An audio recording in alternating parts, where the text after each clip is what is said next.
Shalom saudara sekalian, senang sekali bertemu dengan saudara kembali terakhir di sini bulan Maret.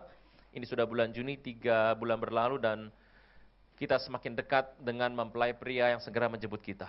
Saudara Tuhan, tahun ini kita melihat begitu banyak goncangan terjadi. Di bulan Maret lalu saya pernah sampaikan mengenai krisis setiap 7 tahunan. Saudara Tuhan, kalau kita melihat apa yang sedang terjadi hari-hari ini, kita lihat April, 12 April, Nepal gempa. Dan itu udah 4 kali gempa setelah itu. Yang pertama 7,9, 7,5, kebetulan teman saya ada di sana, jadi bisa kasih kabar. Dan kalau kita ngelihat, 1 Sulawesi Tenggara setelah itu, dan 1 Mei kita tahu bahwa itu Papua gempa. Sorry, bukan Papua, itu Jepang. Jepang mengalami gempa, Papua gempa, tanggal 3-nya Jepang gempa 600 km di bawah Tokyo. Kalau Anda melihat, peristiwa terakhir itu adalah tanggal 30 Mei, hari Sabtu minggu lalu. Kalau Anda melihat, itu jadi kira-kira jam 6 sore Sabtu, Jepang gempa kedua. Minggunya, subuh jam 1 kurang, itu Papua Nugini gempa. Dan tanggal minggunya jam 3 subuh, 2 jam setelah itu, Lampung gempa. Hari ini tadi pagi subuh, Papua Nugini gempa. Bapak Ibu, apa yang terjadi? Firman Tuhan berkata dengan jelas, tanda Tuhan mau datang, itu adalah bencana alam. Ada tsunami, ada yang namanya gempa bumi, ada gunung meletus, ada banjir longsor. Tapi yang paling banyak Alkitab catat adalah gempa bumi. Sudah banyak kita dengar yang namanya cacing tanah keluar. Ada yang bilang itu fenomena karena musim panas. Oke, ada banyak hal di situ. Tapi mari kita lihat sebentar. Waktunya segera tiba. Berjaga-jaga. Ya. Yuk kita lihat buka sebentar Lukas kedua.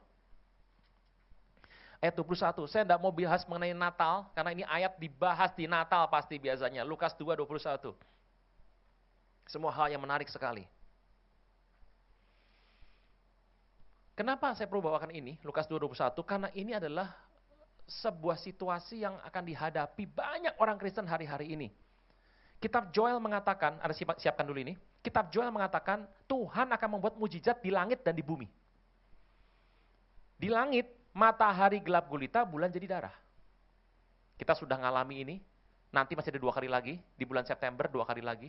Gerhana matahari dan gerhana bulan di September, terakhir dari 6 kali, ada 2 kali lagi. Yang kedua adalah, mujizat di bumi yaitu darah, api, gumpalan asap. Darah itu adalah aniaya. Api, kerusuhan. Gumpalan asap itu perang. Itu pun Joel katakan adalah mujizat.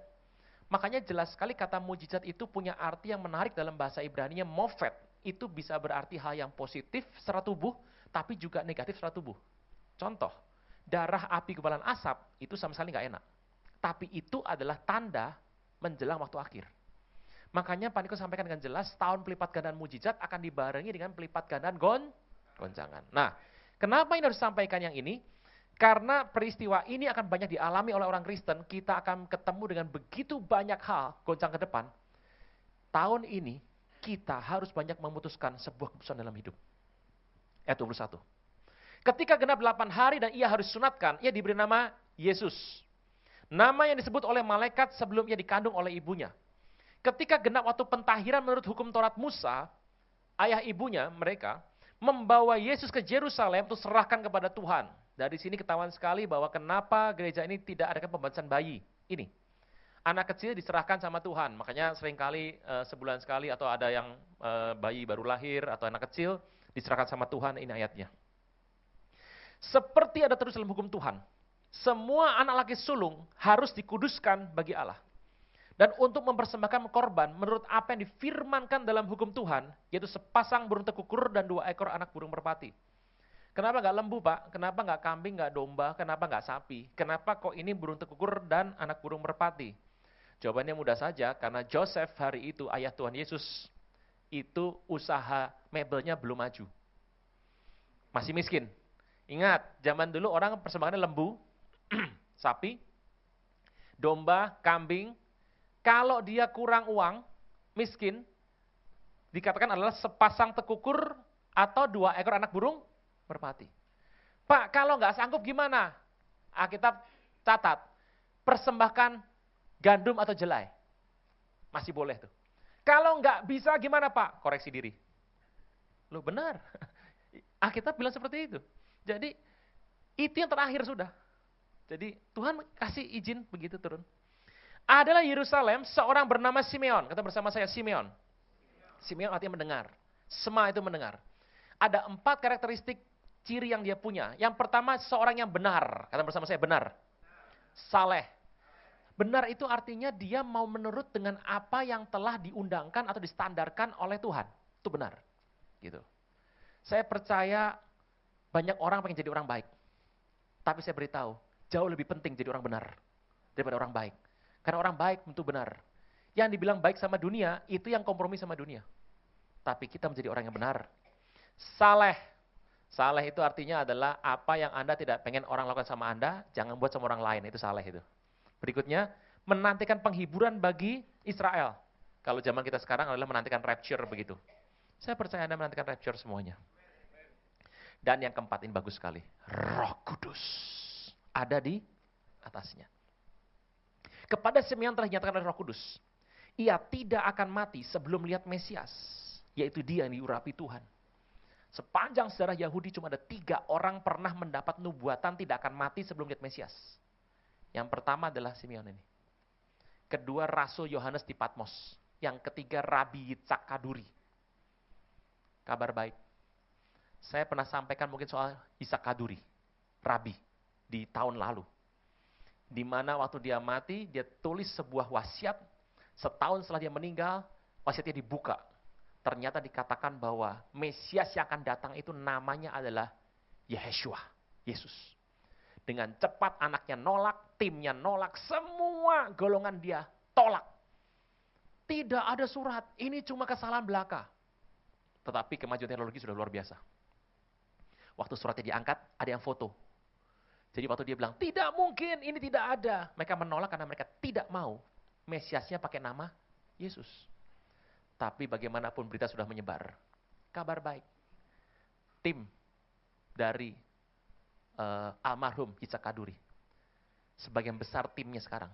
Sudah percaya Mesiasnya adalah Yeshua. Luar biasa ini. Terus. Kita bahas nanti kapan-kapan. Ia datang ke bait Allah oleh Roh Kudus. Bahkan ke bait Allah pun oleh Roh Kudus. Ketika Yesus anak itu dibawa masuk oleh orang tuanya untuk melakukan kepadanya apa yang ditentukan oleh hukum Torah. Ia menyambut anak itu dan menatangnya sambil memuji Allah katanya, sekarang Tuhan, biarlah hamba-Mu ini pergi dalam sejahtera sesuai dengan firman-Mu, sebab mataku telah melihat keselamatan daripada-Mu yang telah Kau sediakan di hadapan segala bangsa, terang yang menjadi pernyataan bagi bangsa-bangsa lain dan menjadi kemuliaan bagi umat-Mu Israel. Dan Bapa, serta ibunya amat heran akan segala apa yang dikatakan tentang dia. Saya Tuhan ini bagus sekali firman ini. Anda bisa bayangkan ini peristiwa adalah peristiwa penutupan dari pesta tabernakel. Orang Israel pria itu wajib datang ke bait suci setahun 3 kali. Kalau wanita gimana? Zaman dulu wanita tidak. Karena kadang-kadang wanita itu ada, mohon maaf, menstruasi. Jadi tidak boleh hadir malah justrunya. 3 kali. Pertama Paskah. Perayaan Paskah itu termasuk roti tak beragi. Yang kedua perayaan Pentecost atau Shavuot. Yang ketiga adalah tabernakel. Pesta tabernakel adalah penutupan dari rangkaian 7 hari rayanya Musa. Dan itu paling penuh, tumplek, blek, itu orang Jawa bilang. Full di situ. Coba bayangkan sebentar. Simeon itu usia gak muda. Mungkin sekitar hampir 90 usianya. Rambutnya sudah luruh, matanya mungkin sudah katarak, tubuhnya lemah, tenaganya sudah habis, sendinya berbunyi, tulangnya juga sudah lemah mungkin, ototnya sudah lemah, dan kuping sudah gak mau terlalu dengar, dan dia berjalan pelan-pelan. Dia masuk bait suci dengan satu tujuan, karena Alkitab berkata, pernah ada nubuatan, dia tidak akan mati sebelum lihat Mesias. Anda bisa bayangkan, menunggu Mesias itu bertahun-tahun. Kita kalau ngomong Mesias, nyebut tiap hari gak ada masalah. Berapa kita mengerti? Orang Yahudi menyebut kata Mesias itu kudus luar biasa. Menyebut tidak hormat, ketahuan, hukumannya 1, rajam. Dia menunggu Mesias, baik-baik. Pada hari itu yang hadir itu ribuan. Seluruh Yahudi itu wajib kudu, bukan sunnah, hadir. semua. Itu saat mempersembahkan korban, saat bawa anak diserahkan, saat membayar nazar, pokoknya semua ada di situ, tumplek semua situ. Ribuan orang hadir, keluarga muda mungkin ratusan, dan pasti saya yakin keluarga muda bawa bayi. Kesempatan menyerahkan sama Tuhan itu pada hari itu. Ingat waktu itu Yesus lahir, disunat 8 hari, orang tuanya menunggu perayaan tabernakel terdekat untuk menyerahkan Yesus kepada Tuhan hari itu. Apa yang terjadi?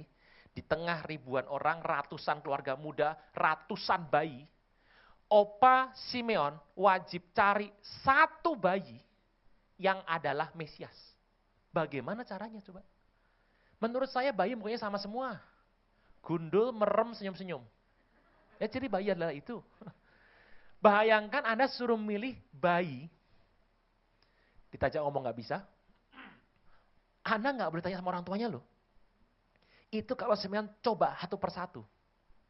Ini Mesias? Oh bukan. Ini Mesias bukan. Dia akan kecapean. Ratusan kok. Dan kalau dia salah sebut, ini Mesias, bapaknya nggak suka digampar itu. Anda bisa bayangkan, tidak punya kekuatan, tidak punya penglihatan jelas, telinga yang jelas, tidak punya background, tidak punya sumber daya yang jelas untuk bisa melakukan sebuah tugas.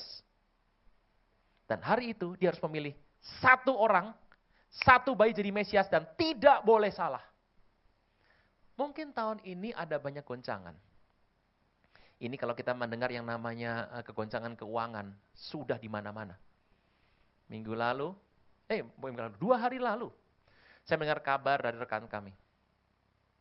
Perusahaan terbesar otomotif di Indonesia sudah turun kehilangan 40% penjualannya. Ini goncangan di mana-mana nih.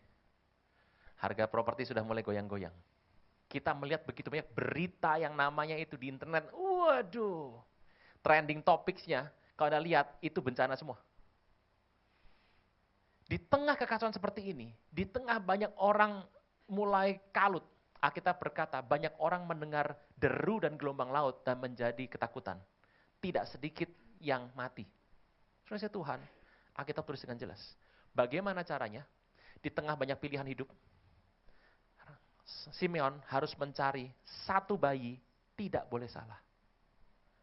Mungkin Anda hari ini dihadapkan dengan begitu banyak pilihan hidup.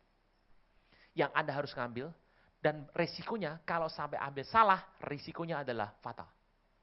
Jawabannya kita perlu satu. Alkitab berkata, Roh Kudus ada di atasnya. Ini kenapa tahun Ain Hei 2015, 5775, dikenal sebagai tahun Roh Kudus. Saudara Tuhan, saya percaya bahwa keselamatan kita sudah terima. Untuk orang naik sorga, untuk orang ketemu Tuhan naik sorga, itu diperlukan langkah pertama. Langkah pertama itu harus benar dulu, jangan salah. Makanya orang kalau langkah pertama sudah salah, ada banyak harga dia harus bayar sepanjang hidupnya. Makanya kenapa anak muda saya harus bilang, cari pasangannya benar. Daripada cari night club, cari di game kebun sirih. Nggak usah jauh-jauh gitu ya. Nah, kalau cari pasangan buka mata. Jangan tutup mata nyembah Tuhan terus pulang tutup mata. Nggak bakal dapat 20 tahun. Kenapa? Langkah pertama itu harus benar. Makanya kalau orang mau ke sorga, langkah pertama harus jelas. Terima Tuhan Yesus. Jelas itu. Makanya jelas, kalau kita mau hidup dipimpin oleh Roh Kudus, langkah pertamanya itu kita harus hidup penuh Roh Kudus. Bapak Ibu ini saya harus cerita. Banyak orang berkata dengan saya seperti ini, Pak, Bapak jangan begitu ngomong. Kalau memangnya orang itu gak penuh Roh Kudus, gak bisa bahasa lidah, terus gak ke sorga gitu. Gini-gini. Alkitab berkata dalam 1 Korintus 12. Anda bisa menyebut nama Yesus sebagai Tuhan toh? Dengan jelas toh? Tanpa paksaan, tanpa tekanan, Anda bisa ngomong Yesus Kristus adalah Tuhan. Bisa toh? Kalau Anda bisa ngomong begitu, sudah ada Roh Kudusnya. Alkitab bilang begitu, ada Roh Kudusnya. Tapi, belum penuh. Penuh itu apa sih Pak? Ditambah setetes, luber. Kalau nambah setetes belum luber, namanya belum penuh. Kurang setetes itu namanya. Nangkap ya? Kalau tambah setetes luber, namanya penuh. Nah, Yang dipentingkan hari-hari adalah penuh Roh Kudus. Kalau Anda bertobat terima Yesus, itu juga yang buat Anda bertobat kan bukan Anda sendiri. Kita nggak berkuasa menobatkan diri sendiri. Roh Kudus dalam diri kita yang membawa kita kepada Yesus. Nah, itu artinya ada Roh Kudus. Tapi yang diperlukan adalah kepenuhan Roh Kudus. Apa tujuan dari kepenuhan Roh Kudus? Mereka sudah sampaikan dengan jelas tadi di Pastor Message. Simeon, itu Roh Kudus ada di atasnya. Pak, kenapa Roh Kudus gak dalam dia? Ingat, ini pada saat peristiwa ini, itu belum pencurahan Roh Kudus. Beda. Dipimpin oleh Roh Kudus. Untuk apa? Salah satunya, untuk mengerti mana yang rencana Tuhan, mana yang sebuah tipuan. Untuk mengerti mana yang Tuhan mau, mana yang Tuhan tidak inginkan. Yang penting adalah hidup ini dipimpin oleh Roh Kudus. Saudara Tuhan, firman Tuhan bicara dalam Galatia 5. Ini hal yang menarik sekali. 25, Galatia 5:25. Jikalau Galatia 5:25, jikalau kita hidup oleh Roh, saya percaya Anda hidup oleh Roh. Amin. Anda bisa tobat terima Yesus itu hidup oleh Roh itu. Ada Roh yang bawa kita hidup. Anda dan saya bukan sekedar hidup, tapi kita punya kehidupan. Kita berkata, baiklah hidup kita juga dipimpin oleh Roh Kudus. Nah, untuk dipimpin Roh Kudus, kita perlu penuh Roh Kudus. Nah, bagaimana cara penuh Roh Kudus? Yuk kita lihat. Yohanes yang ke-7, ayat ke-38. Yohanes 7, ayat 38. Barang siapa percaya kepadaku seperti dikatakan apa? Anda percaya sama Tuhan, kalau menurut saya ya, nggak ada lebihnya loh. Karena gini, iblis pun pernah lihat Tuhan. Dan dia percaya Tuhan itu ada. Saudara Tuhan, percaya kepada Yesus seperti kata opung saya. Oh enggak. Percaya kepada Yesus seperti dikatakan apa? Berarti harus membaca. Maka dari dalam hatinya, hidupnya akan mengalir aliran air hidup. Jadi orang yang akan keluar air hidup, itu yang percaya kepada Yesus seperti kata kitab suci. Terus, ayat 39. Yang dimaksudnya air itu, ialah roh yang akan diterima oleh mereka dengan syarat yang percaya kepadanya seperti kata kitab suci.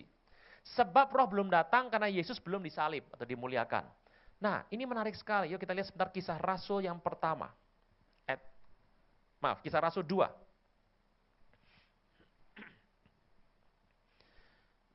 Ayat 4. Kisah Rasul 2 ayat 4. Maka penuhlah mereka lalu mereka mulai, saya mau tanya, yang berkata-kata siapa? Mereka. Mulai berkata-kata dalam bahasa-bahasa lain seperti diberikan oleh roh kepada mereka untuk mengatakannya. Minggu lalu saya pergi ke Malang. Jadi istri gembalanya, masih muda, karena gembalanya juga usia di bawah saya, itu gereja dipakai oleh Tuhan luar biasa. Istri ngomong begini, ini pas nganter terakhir ke bandara. Pak, saya ini kalau ada orang bahasa lidah, Pak, itu rame. Saya tuh sampai bengong sendiri loh, Pak. Loh kenapa bengong, saya bilang. Karena itu bahasanya bagus sekali, Pak. Itu bisa mengucapkan bahasa yang indah sekali, Pak. Lah yang saya dengar pakai bahasa Indonesia loh, Pak. Sampai kaget. Hah? Dia bilang gini, ngomong apa? Oh Tuhan, bertahtalah di tempat ini. Terbukalah pintu berabad-abad. Masuklah Raja Kemuliaan. Bagus semua. Lah saking bagusnya, saya malah mendengar dengan indah. Pakai bahasa Indonesia, Bu? Iya. Saya bilang, karunia menafsirkan model kayak ibu ini. Karunia sudah lama hilang dalam gereja, saya bilang. Saya Tuhan, ini menarik sekali. Tanggal 3 Mei, saya ada di luar kota. Ibadah selesai, masuk ruang pendeta, ada 2 anak ketemu saya, siap ibadah 1. Anak SD kelas 6, 12 tahun. Perempuan. Ayahnya pengerja yang baru saja dia diaken, baru diangkat. Ikut HMC. Anak. Begitu selesai, 5 seminggu kemudian, 5 hari seminggu kemudian dari hari itu, Tiba-tiba dia di ibadah, matanya bisa ngelihat situasi ibadah alam roh. Dia bisa lihat ada tahta Tuhan dibangun, Tuhan disembah, makhluk sorgawi bertebaran di ruangan itu. Dia bilang, aduh senengnya luar biasa. Dan anak ini cinta firman luar biasa, dia baca firman. Kalau kurang, dia bilang sama Tuhan, dia utang baca. Wah luar biasa. Nah orang tuanya temuin sama saya, Pak tolong dicek bener apa enggak. Waduh lah ngeceknya gimana coba. Saya bilang, nih, ya om mau tanya 3 hal ya. Ya om, 1, tadi waktu ibadah, tahta Tuhan dibangun ya? Iya, memang hadiratnya kuat sekali. Saya percaya di tempat ini hadirat Tuhan dibangun. Di tempat di mana paling banyak makhluk surgawinya? Sisi kanan, kiri, depan, atau samping? Sebelah sini om. Wah bener ini. Kedua, saya tanya nih, tadi yang dampingi Tuhan siapa? Dia sebut, oh bener. Yang ketiga nih, pernah lihat Mikael? Mungkin pernah om, kayak apa? Disebutin cirinya. Mantep ini. Ini anak matanya terbuka ini. Saya nggak perlu tahu sebut jawabannya. Ini buat testing Anda nanti kalau tanya sama saya kan gitu. Dan yang kedua, ibadah selesai, datang lagi, anak lain lagi nih, lain lagi, perempuan 11 tahun 5 SD. Anak ini datang ke tempat saya, ini aneh lagi. Matanya bisa melihat pekerjaan kuasa gelap. Jadi kalau misalnya nih, setan kuasa gelap ngobrol sama temennya, ayo kita sandung pendeta X gitu ya. Itu dia bisa hadir di situ. Bisa bocor tuh, itu strategi bisa bocor ke dia. Anda bisa bayangkan. Joel mengatakan, teruna akan mendapat wah luar biasa. Ditambah dengan istri gembala yang, saya baru ingat, oh yang Pak Welyar itu loh, yang di Amerika. Pak Niko menyembah, selesai Pak Welyar turun dari mimbar, ada ibu-ibu bicara begini, Anda orang Indonesia? Ya. Anda hebat sekali bahasa Spanyolnya. Saya nggak bisa bahasa Spanyol. Pak Welyar menyembah Tuhan pakai bahasa lidah. Ini orang mendengarnya pakai bahasa Spanyol. Ini peristiwa ini akan kembali lagi memenuhi gereja Tuhan di waktu akhir. Alkitab berkata, Kristus itu harus tinggal di sorga sampai, nggak selama-lamanya loh. Kristus tinggal di sorga ada waktunya. Saya di Kebon Siri itu ada waktunya. Kristus tinggal di sorga sampai pemulihan segala sesuatu. Begitu pola kemuliaan yang namanya gereja dikembalikan seperti awal. Setelah pulih semuanya, Tuhan hadir datang. Pentakosta pertama, yang kedua, ini yang ketiga. Begitu banyak kesaksian saya sampai geleng-geleng kepala. Saya bilang, ini ada 2 orang ini. Ikut Tuhan, nyembah Tuhan yang benar. Iya om, cintanya sama Tuhan luar biasa. Saya tahu, Roh Kudus dicurahkan luar biasa. Alkitab berkata, tanda apa orang yang mengalami kepenuhan Roh Kudus? Alkitab bilang, yuk sebentar, di Kisah Rasul, kita kembali ke pelajaran dasar lagi. Kisah Rasul yang ke-8, ayat yang ke-15. Kisah 8 ayat 15. Setiba di situ kedua rasul berdoa supaya orang Samaria beroleh Roh Kudus. Jadi orang beroleh Roh Kudus harus berdoa, harus percaya mau minta. Percaya mau nggak minta nggak dapat. Percaya minta nggak mau nggak dapat juga. Mau minta nggak percaya nggak dapat juga. Pusing toh. 16. Percaya mau dan ayat berikutnya. Sebab Roh Kudus belum turun di atas seorang pun di antara mereka, karena mereka hanya dibaptis dalam nama Tuhan. Pak, saya udah baptis air Pak, pasti penuh Roh Kudus. Belum tentu. Baptis Roh Kudus sama baptis air 2 peristiwa berbeda. Tapi bisa bersamaan nggak? Bisa. Jadi begitu dijebur, nyelam, tarik keluar, langsung basah lidah, bisa. Tapi itu tetap 2 peristiwa yang berbeda. Ayat berikutnya. Keduanya menumpangkan tangan atas mereka, lalu mereka menerima Roh Kudus. Terus, luar biasa.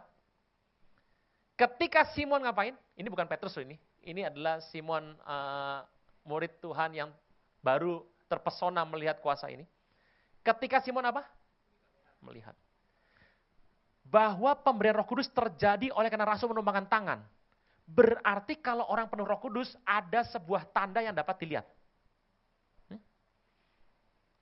Kisah 10, ayat 45. 44 dulu, maaf. Kisah 10, 44. Ketika Petrus sedang berkata demikian, lagi khotbah maksudnya, turunlah Roh Kudus ke atas semua orang yang mendengarkan pemberitaan itu. Turun Roh Kudus. 45. Dan semua orang percaya dari golongan yang bersunat menyertai Petrus tercengang-cengang karena apa? Jadi kalau orang dipenuhi Roh Kudus, ada terjadi sebuah kegiatan atau situasi yang dapat bahwa Roh Kudus dicurahkan ke atas bangsa-bangsa lain juga. Ayat berikutnya bagus. Next. Sebab mereka ternyata orang penuh Roh Kudus ada sebuah ciri utama. Ciri berikutnya panjang. Yaitu adalah sebuah kejadian terjadi yang dapat dilihat sekaligus dapat didengar. Pertanyaannya, beri saya satu cerita, satu contoh. Menurut Bapak Ibu apa? Sebuah kegiatan yang dapat dilihat sekaligus dapat didengar. Cuma satu kemungkinan. Berbicara. Kenapa Anda yakin yang ngomong saya? Anda dengar suara saya, Anda lihat mulut saya gerakannya mirip sama suaranya. Kalau saya diem, ada suara, Anda bubar semua. Nah itu dia. Sampai sini bisa ya? Alkitab berkata, dan mereka mulai berkata-kata. Berarti orang kalau penuh Roh Kudus, tanda awalnya adalah berkata-kata. Yang berkata siapa? Bukan Roh Kudus. Siapa? Orang.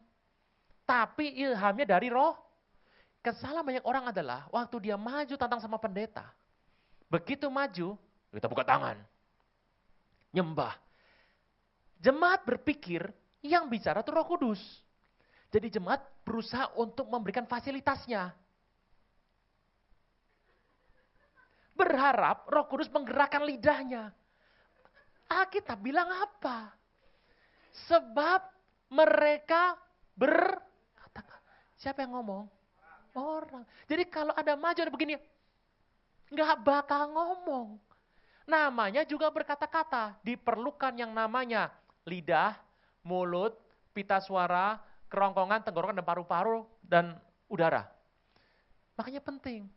Nah, Pak, orang kalau berbahasa lidah, Pak, itu makin lama, makin cepat, makin kuat, makin kenceng, nambah urapan apa enggak? Tidak. Yang penting iman.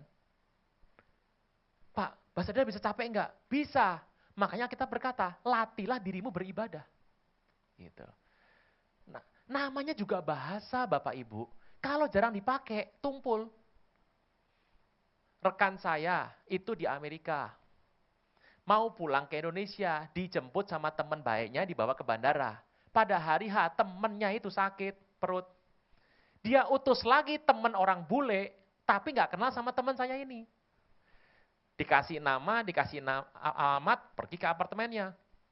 Begitu ting dong, dibuka. Orang bule ini kan cuma tahu. Nah kebetulan namanya sama dengan gembala Anda, Herman, Pak. Are you Herman? Itu orang bule nanya sama teman saya ini. Teman saya 3 tahun di Amerika ngomong begini. Loh, kok you know my name? Ya ampun, 3 tahun di Amerika bahasanya Jawanya kental loh. Kenapa? Selama di Amerika kumpulnya sama orang Jawa. Nggak maju Inggrisnya. Ngomong botle. 3 tahun tuh di Amerika. Lancar, ngomong Inggrisnya lancar tapi logatnya Javanese banget. Jawa banget. Wah. So itu kenapa? Karena jarang kumpul. Nah ini sama. Kalau Anda terima Roh Kudus, Pak, kenapa sih kau terima Roh Kudus, Pak? Saya lancarnya kalau di ibadah pas penyembahan, di rumah mampet. Lah iya. Anda pertama kali ikut English Club, kalau ikut tumbuk rame-rame, lancar toh? Sampai rumah mampet lagi toh? Iya. Artinya apa? Ini tuh bahasa. Makin sering diucapkan, semakin lancar. Pakai iman. Tuh ngomongin apa ya? Bapak Ibu. Orang percaya Yesus itu berdoa setiap saat. Saya pikir apa tuh maksudnya? Saya ini pernah ngekos, punya teman satu. Waduh, asalnya dari tahu sendiri kan. Itu yang namanya bencinya sama Kristen, mencemoohnya luar biasa itu. Wah, mencemooh segala macam. Saya mau ke gereja, pendeta Lewat, wah Alkitab tiap hari, tidur gereja. Ya sudah, saya aja nggak pernah mau. Sampai satu hari mau Natalan, saya dengar dia muter yang namanya lagu Pak Niko. Wah, saya samperin tuh kamarnya. Nah, orang ini kan udah benci Kristen sama sekali. Saya ngobrol sama dia, kenapa? Dia tuh bilang gini, seumur hidup dia sudah perantauan itu 13 tahun gak pernah pulang. Karena benci bapaknya. Bapaknya meninggal pun gak pulang dia. Orang ini bilang dia tuh keras hidupnya dan dia ke Jakarta, dia mau pokoknya jadi perantauan. Gak pernah ada orang perhatiin dia sama sekali. Jadi dia gak peduli apa disebut Kristen dia gak peduli. Satu hari dia berkata, malam hari, di tengah malam dia terbangun dan mendengar saya berdoa untuk dia sambil nangis. Dia bilang terjadi selama 5 hari. Saya baru tahu, orang berani bangun tengah malam, ngorbankan tidur untuk berdoa bagi orang yang menghina dia. Orang seperti ini pasti Kristen. Saya minta tolong, bawa saya ke gereja yang paling dekat yang kamu sering pergi di mana. Tapi jangan bilang siapa-siapa, saya malu karena dulu pernah menghina orang Kristen. Tenang, saya bilang, gereja kita penuh orang yang gak ada yang peduli sama kamu. Jadi gak ada yang kenal, sudah saya bawa aja nanti, saya bawa. Dan hari itu dia mulai beribadah sama Tuhan. Di tahun 90-an. Anda tahu, ini yang menarik loh. Saya itu tipe orangnya, itu jam berjalan. Bangun di jam yang sama, makan di jam yang sama, belajar jam sama, tidur jamnya sama. Anda kalau, jangan minggu ya, kalau minggu kacau, apa waktunya. Kalau Anda pengen tahu saya jam berapa, lihat saya aja. Waktunya tepat. Saya masih ingat, pada waktu dia ngomong saya berdoa malam itu, saya lagi tidur. Karena saya lagi ada acara, tidur saya tidak mungkin lebih dari jam 11 malam. Dia berani bilang, tanggal sekian 5 hari kamu berdoa malam-malam. Siapa yang doa? Lah wong saya tidur kok. Anda bisa bayangkan, tidur. Saya lihat jadwal, saya tidur. Siapa yang mau doain dia? Nehi lah. Oh ngata-ngatain nyakitin hati kok. Tapi waktu dia ngomong gitu, saya bilang, pada dalam hati, siapa yang doa buat kamu? Ternyata saya baru tahu, ada orang bisa berdoa tidur. 2 kali peristiwa ini, saya sama teman-teman pergi 12 orang ke Surabaya untuk kunjungan. Ini tahun 90-an ini. Saya bilang sama teman saya di mobil, gelap di bis. Nggak bawa jam, tidak ada bawa senter, HP belum ada. Kalau kamu kebangun pagi, bangunin saya ya, kita doa sama-sama, kita saat teduh. Karena zaman dulu saya pemuritan, kalau telat saat teduh dicoret saya. Kita tidur ya, dia tidur, saya tidur. Tiba-tiba malam di daerah Jawa, gelap. Saya kebangun. Wah kurang ajar nih. Bangun gak bangunin saya nih. Nanti dia gak telat, saya telat sendiri. Wah dasar nih orang satu. Terus saya nyalakan senter. Saya nyembah Tuhan, saya baca kitab. Saya matikan, saya tidur lagi. Tiba-tiba sudah terang. Begitu terang, sudah jam 6-an. Saya dibangunin orang. Wih! Hah? Apa? Kamu gak bangunin saya? Bangunin apaan? Udah jam segini, aku telat nih saat teduhnya. Saya bilang sama dia, kamu yang nakal. Bangun gak bangunin saya. Aku gak bangun kok. Tadi bangun, saya tahu. Ternyata pas dia lagi tidur, berdoa. Dari situ saya baru tahu. Anda mikir, Pak, saya kalau tidur ngorok, Pak. Belum tentu. Siapa tahu berdoa. Orang penuh Roh Kudus berdoa. Saya baru tahu ada orang tidur bahasa lidah 2 kali. Dan itu orang tobat loh. Saya Tuhan, saya nggak tahu ngomong apa, dia jelas denger. Saya nangis buat dia, untuk masa lalunya dia, dan pertobatan. Itu lama doanya sejaman. Untung hari itu, saya sudah Kristen. Kalau belum, saya pindah kos itu, stres. Saya Tuhan sampai sini bisa. Penuh Roh Kudus. Penuh, kalian bersama saya, penuh Roh Kudus. Tanda pertamanya adalah dibaptis bahasa lidah, kemudian tanda pertamanya berbicara bahasa lidah. Bapak Ibu, percaya mau minta. Tuhan gak pernah ngasih yang namanya ular kepada anak yang minta roti. Kalajengking pada minta telur, gak pernah. Justru ini akan membuat kegerekan gereja di waktu akhir ini. Pemulihan ini akan terjadi 1 kali lagi, Pentakosta ketika melanda kita semua. Kita melihat kembali gereja yang kita idam-idamkan. Yang penuh orang menyembah Tuhan, kita disenangkan unity. Setelah itu tiba kesudahannya. Saya Tuhan, hari ini. Kalau Anda belum berbahasa lidah, Anda maju. Kita panggil berdiri yuk. Pemusik boleh bantu saya.